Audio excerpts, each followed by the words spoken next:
देखिए, अगर आप भी एमपी बोर्ड एग्जामिनेशन दे रहे हैं या फिर दे चुके हैं तो यहाँ पर कॉपी चेकिंग से जुड़ी कुछ अपडेट सामने आ रही हैं, जो कि मैं आपको आगे बताता हूँ। काफ़ी सारी चीज़ें तो मैंने आपको बता ही दी हैं, कुछ नई चीज़ें ऐड ऑन हुई हैं जिसकी इन्फॉर्मेशन आपको होनी चाहिए। एंड यहाँ पर कुछ बच्चों के एग्जाम हो चुके हैं, कुछ बच्चों के 1-2 सब्जेक्ट के पेपर बचे हुए हैं। उसके बाद एक ही काम रह जाएगा टीचर के पास कि आप सभी की बोर्ड एग्जामिनेशन की कॉपी चेक करनी रहेगी। तो इसका भी एमपी बोर्ड की तरफ से एक टारगेट दे दिया है, जिससे कि टाइम पर कॉपी चेक हो जाए एंड टाइम पर आपका रिजल्ट अनाउंस हो जाए। एंड जो बच्चे पूछ रहे थे कि 2 बार बोर्ड एग्जामिनेशन इस बार होंगे या फिर नहीं होंगे, जिसका 90% चांसेस हैं कि होंगे, बट 10% अपन नोटिस का वेट कर रहे हैं। ये भी आपकी कॉपी चेकिंग और रिजल्ट के बाद ही फिक्स हो पाएगा। सब कुछ मैं आपको आगे बताता हूँ, वीडियो में एंड तक बने रहिए। नए तो सब्सक्राइब जरूर से कर दीजिएगा, नोटिफिकेशन आइकन ऑन करके रखिएगा। एमपी बोर्ड एग्जामिनेशन की ऐसी इन्फॉर्मेटिव वीडियोस मैं आपको आगे प्रोवाइड करता रहूंगा। अब देखिए, ये तो मैंने आपको बता दिया था कि 13 मार्च से आप सभी की कॉपी चेकिंग का काम स्टार्ट हो गया है, यानी कि जितने सब्जेक्ट के एग्जाम होते गए हैं उनकी कॉपी चेक होनी स्टार्ट हो गई है। एंड अब यहाँ पर एमपी बोर्ड की तरफ से टारगेट दे दिया है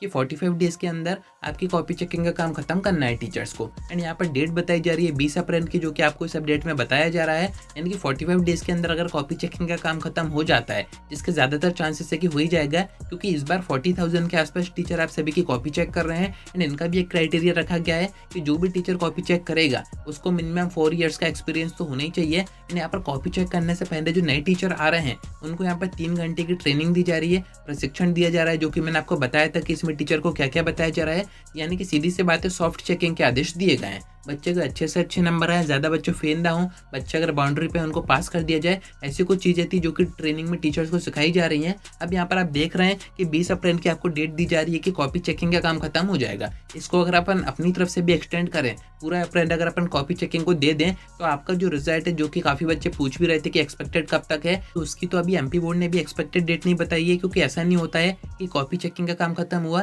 एंड तुरंत आपका रिजल्ट अनाउंस हो जाए। बीच में काफ़ी सारी प्रोसेस होती हैं, काफ़ी सारे वेरिफिकेशन होते हैं, नंबर्स आपके एमपी बोर्ड में भेजे जाते हैं, पोर्टल पर भेजे जाते हैं, आपका पूरा रिजल्ट तैयार किया जाता है, उसको वेबसाइट पर अपडेट किया जाता है, देन यहाँ पर डेट फिक्स की जाती है। उसके बाद ही आप अपना जो रिजल्ट है वो चेक कर पाते हैं। ये सारी चीज़ें मैं आपको आगे बताऊंगा, तो कनेक्टेड रहिएगा। बाकी देखिए, अभी तो एक चीज़ और बताई जा रही है कि कॉपी चेकिंग जैसे जैसे होती जा रही है, जिन भी सब्जेक्ट की होती जा रही है, जिन भी बच्चों की कॉपी चेक में जितने भी नंबर आए हैं उनको तुरंत ही, यानी कि एक दिन में मैंने आपको बता ही दिया कि कोई भी टीचर है तो वो 30 से 45 कॉपी चेक कर पा रहा है। जितनी भी कॉपी चेक कर रहा है उसमें जितने भी नंबर आ रहे हैं उसको सेम डे पर ही ऑनलाइन सॉफ्टवेयर पर या फिर एमपी बोर्ड का जो भी पोर्टल है जहाँ पर रिजल्ट वगैरह आपका तैयार किया जाता है, वहाँ पर उसको सेम डे अपडेट करने हैं। यानी कि अभी तक क्या हो रहा था कि रिकॉर्ड में आपके नंबर मार्क करके रखे जाते थे कि इस बच्चे के इतने नंबर आए, वैसे तो उनको कुछ पता होता नहीं है। बट अब से आपके सॉफ्टवेयर पर सेम डे जितनी भी आपकी कॉपी चेकिंग हो गई है उनके मार्क्स सॉफ्टवेयर पर या फिर एमपी बोर्ड का जो भी पोर्टल वगैरह है वहाँ पर अपडेट किए जा रहा है। अब इससे होगा क्या, आपका जो रिजल्ट है वो थोड़ा सा फेयर रहेगा, इसमें कोई छेड़खानी नहीं कर पाएगा, किसी भी तरह की गड़बड़ नहीं होगी। क्योंकि जितने मार्क्स सेम डे आपको उस दिन कॉपी में दिए गए हैं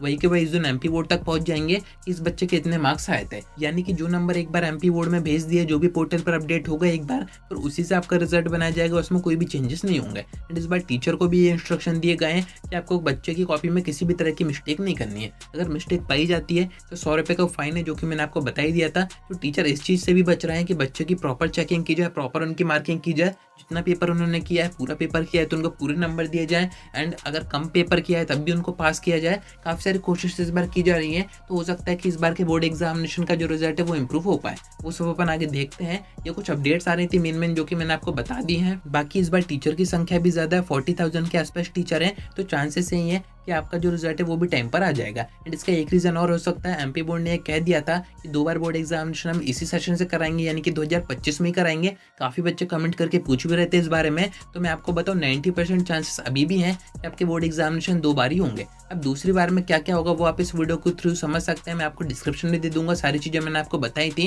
बाकी अभी नई अपडेट कोई भी सामने नहीं आई है, ना ही एमपी बोर्ड के सचिव ने अभी तक कुछ कहा है, ना ही कोई अधिकारी ने कुछ कहा है, कोई कंफर्मेशन अभी नहीं दिया है कि होंगे या फिर नहीं होंगे। अगर आपका रिजल्ट टाइम पर आ जाएगा तो चांसेस है कि 2 बार बोर्ड एग्जामिनेशन हो जाएंगे, क्योंकि सप्लीमेंट्री एग्जाम तो होते ही है, उसका नेम ही चेंज तो बस करना है, तो वो कोई बड़ी बात नहीं है। हो जाएंगे तो अच्छी बात है, नहीं होते हैं तो अपन देखते हैं कि एमपी बोर्ड आगे कैसा क्या करता है। सब कुछ मैं आपको बताऊंगा, कनेक्टेड रहिएगा। आज की वीडियो में इतना ही। कोई डाउट आता है कमेंट करके पूछ सकते हैं, या फिर आप मुझसे इंस्टा पर डीएम करके बात भी कर सकते हैं।